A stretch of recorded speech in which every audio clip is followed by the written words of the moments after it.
때는 조선 중기, 충청도의 작고 평화로운 고을 진천에 이현우라는 45세의 새로운 사또가 부임했습니다. 그는 한양의 이름난 가문 출신으로 평생을 오직 책과 학문에만 몰두해온 선비였습니다. 드디어 책에서 배운 성현의 정치를 펼칠 기회가 왔구나. 부임길에 오르는 그의 가슴은 희망으로 부풀어 올랐습니다. 사서삼경의 가르침대로 백성을 다스리면 분명 태평성대를 이룰 수 있으리라 굳게 믿었습니다. 하지만 그가 마주한 현실, 그는 이 고을에서만 20년 넘게 일하며 지역 토호들과 끈끈한 관계를 맺어온 노련한 인물이었습니다. 새로 오신 사또님, 이 고을에 오신 것을 진심으로 환영합니다. 김주사는 허리를 굽혀 정중히 인사했지만 그의 눈빛에는 새로운 책상 물림 사또를 얕보는 기색이 스치듯 지나갔습니다. 김주사, 그대가 이 고을의 실무를 오랫동안 맡아왔다고 들었소. 예, 사또님. 이 고을의 대소사는 제 손바닥 안에 있사오니 궁금한 것이 있으시면 언제든 물어보십시오. 순진한 이현우는 김주사의 말을 그대로 믿고 모든 실무를 그에게 일임했습니다. 자신은 관아 깊숙한 서재에 앉아 성인의 정치를 실현할 방법을 고심했지요. 그러나 김주사는 오랜 세월 지역 부호들과 결탁하여 자신의 배를 채워온 부패한 관리였습니다. 이현우가 부임한 지 일주일 후 첫 재판이 열렸습니다. 마을의 큰 부자인 박 부자와 가난한 농부 이 씨 사이의 토지 분쟁이었습니다. 사또님, 이 사건은 볼 것도 없이 명백합니다. 김주사는 미리 꾸며놓은 서류 뭉치를 이현우 앞에 내밀었습니다. 여기 문서를 보십시오. 박 부자께서 정당하게 값을 치르고 사신 땅을 저 무지한 농부놈이 억지로 점거하고 있는 것입니다. 이현우는 서류를 대충 훑어보고는 쉽게 고개를 끄덕였습니다. 문서가 확실하니 법대로 처리하면 되겠군. 재판이 시작되자 거친 손마디와 깊게 팬 주름을 가진 농부 이 씨가 억울함을 토해냈습니다. 사또 나리. 그 땅은 제 할아버지의 할아버지 때부터 피땀 흘려 일궈온 저희 가문의 목숨과도 같은 땅입니다. 어찌 하루아침에 남의 땅이 될 수 있단 말입니까? 하지만 이현우는 김주사가 제시한 서류만을 근거로 냉정하게 판결했습니다. 조용히 하라. 문서상으로 박 부자가 정당한 소유주로 되어 있으니 이 씨는 즉시 그 땅에서 물러나도록 하라. 사또 나리. 그 문서는 가짜입니다. 제발 통촉하여 주시옵소서. 이 씨가 절규했지만 판결은 이미 내려진 후였습니다. 재판이 끝난 후 마을 사람들 사이에서는 실망과 분노의 목소리가 터져나왔습니다. 쯧쯧. 새로 온 사또도 결국 똑같구먼. 책만 읽은 선비가 뭘 알겠나. 박 부자가 김주사에게 얼마나 많은 돈을 찔러줬을지 뻔하지. 불쌍한 이 씨네 가족은 이제 어찌 산단 말인가. 백성들은 새로운 사또에 대한 기대를 완전히 접어버렸습니다. 한편 마을 서당의 최 훈장은 이 모든 상황을 안타까운 눈으로 지켜보고 있었습니다. 그는 60평생을 이 고을에서 아이들을 가르치며 존경받아온 어른이었습니다. 새로 온 사또가 아기는 아닌 듯한데 너무 세상 물정을 모르는군. 저러다가는 애먼 백성들만 고생할 뿐이야. 그 무렵 마을 한적한 곳 초가집에는 서연이라는 42세의 과부가 살고 있었습니다. 그녀는 3년 전 남편을 여의고 홀로 단정하게 살림을 꾸려가고 있었습니다. 용모는 수수했지만 그 눈빛에는 남다른 총기와 지혜가 어려 있었습니다. 그녀의 남편은 생전에 관아에 서기로 일했기에 그녀 또한 어깨너머로 관아의 생리를 잘 알고 있었습니다. 서연 아씨, 들으셨어요? 새로운 사또가 또 엉터리 판결을 내렸다지 뭐예요? 이 씨네 가족이 길바닥에 나앉게 생겼어요. 이웃 여인의 하소연에 서연은 깊은 한숨을 내쉬었습니다. 또 김주사, 그 자의 농간이겠지요. 참으로 안타까운 일입니다. 서연은 남편이 살아있을 때부터 김주사의 부정부패를 익히 들어 알고 있었지만 힘없는 여인의 몸으로 나설 도리가 없었습니다. 그래서 새로 오신 사또님은 어떤 분이시라던가요? 학문은 하늘을 찌를 듯 깊다는데 세상 일에는 어린아이보다 어두우신가 봐요. 그저 김주사가 하자는 대로만 하시고 백성들 사정은 하나도 모르시는 것 같아요. 서연은 곰곰이 생각에 잠겼습니다. 혼잣말, 악한 마음이 있어서가 아니라 진정으로 세상을 몰라서 그런 것이라면? 그렇다면 서연의 머릿속에 하나의 계획이 떠올랐습니다. 그 사이 관아의 부정부패는 날이 갈수록 심해졌습니다. 김주사는 사또가 아무것도 모른다는 사실을 알고는 더욱 대담하게 사리사욕을 채웠습니다. 세금은 멋대로 거두고 재판은 돈 많은 자의 편을 들었습니다. 마을의 시름은 깊어만 갔습니다. 이대로 가다가는 마을이 완전히 망하겠어. 하지만 우리 같은 늙은이의 말을 누가 들어주겠나. 그날 밤 서연은 남편의 제사상 앞에 조용히 앉았습니다. 여보, 당신이 살아계실 때 늘 말씀하셨지요. 백성을 위해 일하는 것이 관리의 본분이라고. 지금 이 고을은 완전히 잘못된 길로 가고 있어요. 서연은 남편의 영정을 바라보며 굳은 결심을 했습니다. 제가 무언가 해야겠어요. 이대로 두고 볼 수만은 없어요. 당신의 뜻을 제가 이어가겠어요. 그녀의 계획은 세상 물정 모르는 새로운 사또를 진정으로 백성을 위하는 목민관으로 만드는 것이었습니다. 하지만 그 방법은 매우 조심스럽고 지혜로워야 했습니다. 혼잣말, 우선 익명으로 상소문을 올려보자. 서연은 밤늦도록 촛불을 밝히고 정성스러운 필치로 글을 써 내려갔습니다. 그 글에는 고을의 실정과 바른 정치의 방향이 학문적 지식이 아닌 실제 백성의 삶에서 우러나온 지혜로 가득 차 있었습니다. 사흘 후 이른 새벽, 관아 대문 앞에 단정하게 접힌 상소문 한 통이 놓여 있었습니다. 사또 나리. 누군가 상소문을 올렸습니다. 이현우는 호기심을 갖고 상소문을 펼쳐보았습니다. 그러나 첫 줄을 읽는 순간 그의 표정이 달라지기 시작했습니다. 상소문 내용, 백성을 다스리는 것은 자식을 기르는 것과 같사옵니다. 자식이 잘못을 저질렀을 때 무작정 벌하기보다 왜 그런 일이 일어났는지를 먼저 살피는 것이 부모의 도리이옵니다. 혼잣말, 이런. 이 글의 필치와 식견이 보통이 아니군. 이현우는 숨을 죽이고 계속 상소문을 읽어 내려갔습니다. 상소문 내용, 최근 이 씨와 박 부자의 토지 분쟁에 대해 아뢰옵니다. 겉으로 드러난 문서만으로는 진실을 알기 어렵습니다. 이 씨가 그 땅에서 30년간 농사를 지었다는 마을 사람들의 증언과 박 부자가 불과 한 달 전에 갑자기 그 땅 문서를 들고 나타났다는 사실을 함께 고려해 보시옵소서. 이현우는 깜짝 놀랐습니다. 이런 사실들은 김 주사가 전혀 보고하지 않았던 내용이었기 때문입니다. 상소문 내용, 진정한 목민관이라면 관아에만 앉아 계실 것이 아니라 때로는 누추한 옷으로 갈아입고 백성들 사이에 섞여 그들의 진짜 목소리를 들으셔야 합니다. 책에서 배운 이론과 현실 사이에는 큰 강이 흐르고 있음을 잊지 마시옵소서. 상소문을 다 읽은 이현우는 한동안 말을 잃었습니다. 온몸에 전율이 흘렀고 얼굴은 부끄러움으로 붉게 달아올랐습니다.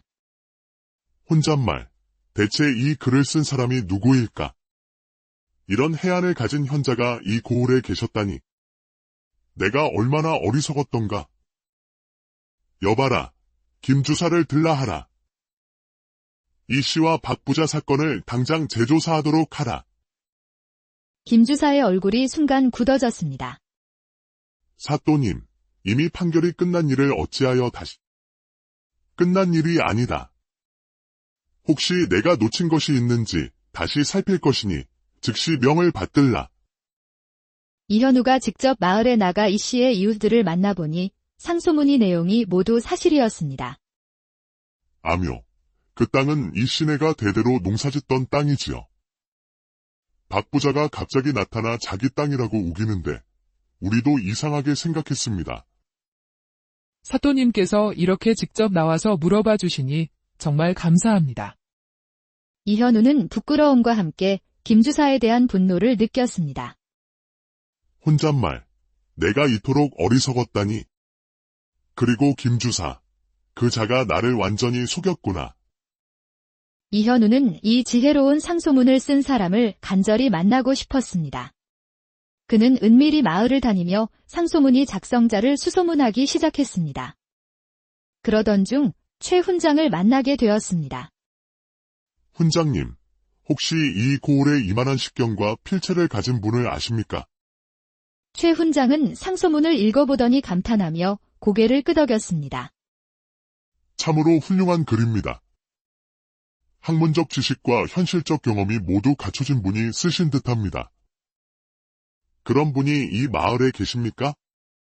최 훈장은 잠시 망설이다 조심스럽게 입을 열었습니다. 혹, 돌아가신 이 서기의 부인, 서연님을 한번 만나보시는 것은 어떠실지. 서연. 과부가 말이요?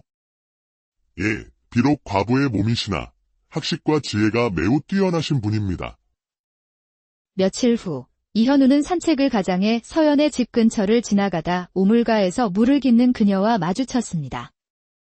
사또 나리, 안녕하시옵니까? 서연은 사또를 보자 놀라면서도 침착하게 허리를 굽혀 인사했습니다. 아, 부인께서는? 서연이라 하옵니다. 이현우는 서연의 첫인상에서부터 다른 여인들과는 다른 기운을 느꼈습니다. 당당하면서도 지적인 분위기가 풍겨나왔습니다. 윤부인, 혹 글을 쓸 줄 아시오? 조금은 압니다. 망부가 살아있을 때 어깨너머로 가르쳐 주었습니다. 그녀는 겸손하게 답했지만 말투에서 상당한 학식을 엿볼 수 있었습니다. 부인께서는 요즘 관아의 정치에 대해 어찌 생각하시오? 이현우의 조심스러운 질문에 서연은 잠시 생각하더니 신중하게 답했습니다. 사또님께서 백성을 위하시려는 마음은 하늘처럼 높으신 줄 아옵니다. 다만 무엇이오? 때로는 너무 책에만 의존하시어 현실을 보지 못하시는 듯하여 안타까울 때가 있사옵니다. 이현우는 서연의 말에서 상소문과 똑같은 지혜와 통찰력을 느꼈습니다. 그는 확신했습니다. 역시 부인께서 그 상소문을 쓰셨구려. 서연은 잠시 당황하는 기색을 보였지만 이내 담담하게 사실을 인정했습니다. 사또님께서 진정으로 백성을 위하시는 분이라는 것을 알기에 작은 도움이라도 되고자 외람된 짓을 하였습니다. 용서하여 주시옵소서. 용서라니. 부인 덕분에 내가 얼마나 큰 실수를 저지를 뻔했는지 깨달았소. 진심으로 감사드리오. 이 시의 억울한 사연도 부인의 조언 덕분에 바로잡을 수 있었소. 앞으로도 이런 일들은 계속 일어날 것입니다. 김주사는 오랫동안 이 고을에서 부정을 저질러온 사람입니다. 사또님께서 조심하지 않으시면 계속 속임을 당하실 수 있습니다. 그렇다면 내가 어찌해야 하겠소? 부인의 지혜를 빌려주시오. 우선 사또님께서 직접 백성들의 삶 속으로 들어가 그들의 실상을 보고 들으셔야 합니다. 관아에만 앉아 계시면 김주사가 전해주는 왜곡된 말만 듣게 되실 겁니다. 이현우는 그녀의 말에 깊이 공감했습니다. 윤부인, 부디 앞으로도 나에게 이런 지혜로운 조언을 해주시겠소? 저 같은 미천한 과부가 어찌 감히. 아니요. 부인의 지혜는 내가 지금까지 만난 그 어떤 대학자보다도 뛰어나오. 부디 이 고을의 백성들을 위해 힘을 보태주시오. 서연은 이현우의 진심을 느끼고 조심스럽게 고개를 끄덕였습니다. 사또님께서 진정 백성을 위하는 마음을 끝까지 지키신다면 미력 하나마 돕겠습니다. 그날부터 이현우와 서연 사이에 은밀하지만 굳건한 협력 관계가 시작되었습니다. 한편 김주사는 사또의 변화를 예의주시하며 의심의 눈초리를 거두지 않았습니다. 혼잣말, 사또가 요즘 이상해. 백성들 일에 지나치게 관심이 많아졌어. 분명 누군가 뒤에서 조언하는 자가 있는 게 틀림없어. 어느 날 서연은 이현우에게 말했습니다. 사또님, 진정한 목민관이 되기 위해서는 3가지를 배우셔야 합니다. 3가지라니, 그것이 무엇이오? 첫째는 진실을 보는 눈, 둘째는 백성의 마음을 얻는 법, 그리고 셋째는 진정한 지도력입니다. 부디 나에게 그 세 가지를 가르쳐 주시오. 며칠 후 마을 대장 간의 스승과 제자 사이에 돈 문제로 복잡한 송사가 벌어졌습니다. 사또님, 간단한 사건입니다. 제자 놈이 스승의 돈을 훔쳐 달아나다 잡힌 것입니다. 겉으로 보기에는 명백해 보이는 사건이었지만 이현우는 성급하게 판단하지 않았습니다. 그는 서연의 첫 번째 가르침을 떠올렸습니다. 혼잣말, 진실을 보는 눈을 가져야 한다 하셨지. 그날 밤 이현우는 서연을 만나 조언을 구했습니다. 서연은 사건의 내용을 듣고 차분히 설명했습니다. 사또님, 진실을 찾기 위해서는 세 가지를 살펴보십시오. 첫째, 사람의 표정과 말투. 둘째, 사건으로 이익을 보는 자. 셋째, 주변 사람들의 평판입니다. 다음 날 재판에서 이현우는 서연이 알려준 대로 사건을 살폈습니다.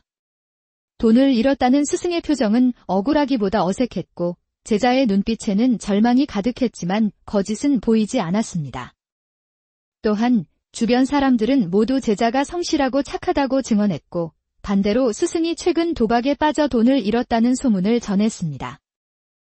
대장장이, 네가 도박으로 돈을 잃고 세금 낼 돈이 부족해지자 애먼 제자에게 누명을 씌운 것이 아니냐. 결국 스승은 자신의 죄를 자백했고 제자는 억울한 누명을 벗었습니다. 마을 사람들은 이현우의 현명한 판결에 감탄했습니다. 우리 사또님이 이렇게 공정하신 분이었구나. 그날 밤 이현우는 서연에게 감사를 표했습니다.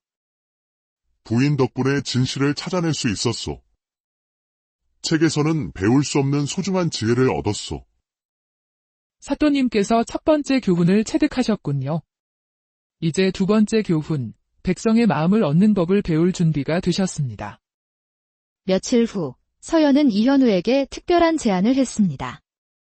사또님, 평민의 옷으로 갈아입고 저와 함께 장터와 농촌을 돌아보시지요. 그래야 백성들의 진짜 마음을 알 수 있습니다. 이현우는 서연이 마련해준 허름한 옷으로 갈아입고 그녀와 남매인 척하며 장터로 향했습니다. 장터에서 그는 백성들의 고단한 삶을 직접 목격했습니다. 과도한 세금에 한숨 짓는 상인, 김주사에게 뇌물을 바치는 모습까지 보게 되었습니다. 세금이 너무 많아 먹고 살 수가 없어요. 특히 김주사가 와서 걷어갈 때는 정해진 것보다 꼭 더 가져간다니까요. 농촌에서는 농부들이 새로운 사또에 대해 실망감을 토로하는 소리를 들었습니다. 새로 온 사또도 별 수 없어. 김 주사가 하는 대로 내버려 두는 걸 보니 우리 같은 백성들 사정은 알지도 못할 거야. 하루 종일 백성들의 삶을 체험한 이현우는 큰 충격과 부끄러움을 느꼈습니다. 부인, 내가 얼마나 어리석었는지 이제야 깨달았소. 관아에 앉아 서류만 보면서 백성을 다스린다고 생각했다니. 사또님, 이것이 바로 두 번째 교훈입니다. 백성의 마음을 얻으려면 먼저 그들의 삶을 이해해야 합니다. 이제야 알겠소? 나는 당장 내일부터 바꾸겠소. 김 주사의 부정을 막고 백성들의 목소리를 직접 듣겠소. 훌륭한 결심이십니다. 이제 마지막 세 번째 교훈, 진정한 지도력을 시험할 기회가 곧 올 것입니다. 그해 여름, 마을에는 며칠 동안 기록적인 폭우가 쏟아졌습니다. 강물이 범람하여 낮은 지대의 마을이 물에 잠기기 시작했습니다. 사또 나리. 큰일 났습니다. 강하류 마을이 물에 잠겨 백성들이 지붕 위로 대피하고 있습니다. 사또님, 위험합니다. 일단 물이 빠질 때까지 기다리는 수밖에 없습니다. 기다리라고. 지금 사람들이 죽어가고 있는데. 바로 그때 서연이 비를 뚫고 관아로 달려왔습니다. 사또님, 지금이야말로 세 번째 교훈을 실천할 때입니다. 위기 상황에서 백성을 이끄는 진정한 지도력을 보여주십시오. 서연의 말에 이현우는 정신이 번쩍 들었습니다. 그는 더 이상 책상 앞에 유약한 선비가 아니었습니다. 여봐라. 당장 배와 밧줄, 음식을 준비하라. 김주사는 높은 지대의 빈집을 확보하여 대피소를 만들어라. 사또님, 직접 가시려는 겁니까? 위험합니다. 내 백성이 위험에 처했는데 사또가 앉아만 있을 수는 없다. 내가 직접 가겠다. 이현우는 평상복으로 갈아입고 직접 구조 현장으로 달려갔습니다. 서연도 그 뒤를 따랐습니다. 진흙탕이 된 현장에서 이현우는 몸을 사리지 않고 백성들을 구조했습니다. 아이와 노인을 먼저 구하고 직접 배를 저어 사람들을 안전한 곳으로 옮겼습니다. 세상에, 사또님께서 직접 나오셨네. 이전 사또들은 구경만 하셨는데 우리 사또님은 정말 다르시구나. 서연은 구조된 사람들을 돌보며 따뜻한 죽을 나눠주고 아이들을 안심시켰습니다. 사또의 헌신적인 모습에 다른 아전들과 김주사까지 감화되어 구조 작업에 힘을 보탰습니다. 밤샘 구조 작업 끝에 단 한 명의 희생자도 없이 모든 백성을 무사히 구해낼 수 있었습니다. 사또님, 정말 고맙습니다. 사또님 덕분에 저희가 살았습니다. 백성들은 진심으로 이현우에게 머리를 숙여 감사 인사를 했습니다. 모든 일이 마무리된 후 이현우는 서연에게 말했습니다. 부인, 오늘에서야 진정한 지도력이 무엇인지 깨달았소. 말로만 하는 것이 아니라 앞장서서 행동으로 보여주는 것이었구려. 사또님, 이제 3가지 교훈을 모두 체득하시어 진정으로 훌륭한 목민관이 되셨습니다. 이 모든 것이 다 부인 덕분이요. 부인이 아니었다면 나는 여전히 무능한 사또였을 것이요. 그 후로 진천고을은 완전히 달라졌습니다. 백성들은 사또를 진심으로 존경하고 따랐으며 부정부패는 사라졌습니다. 김주사도 지난날을 뉘우치고 성실한 관리가 되었습니다. 이현우는 지혜로운 조언자였던 서연을 향한 마음이 점점 깊어지는 것을 느꼈습니다.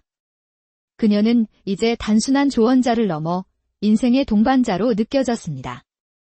마을 사람들 사이에서도 두 사람이 잘 어울린다는 이야기가 나오기 시작했습니다. 최 훈장은 이런 분위기를 감지하고 이현우를 찾아왔습니다. 사또님, 서연님에 대해 어찌 생각하십니까? 두 분이 함께 하신다면 이 고을에 더 큰 복이 될 것입니다. 용기를 얻은 이현우는 어느 가을 저녁 서연에게 자신의 진심을 고백했습니다.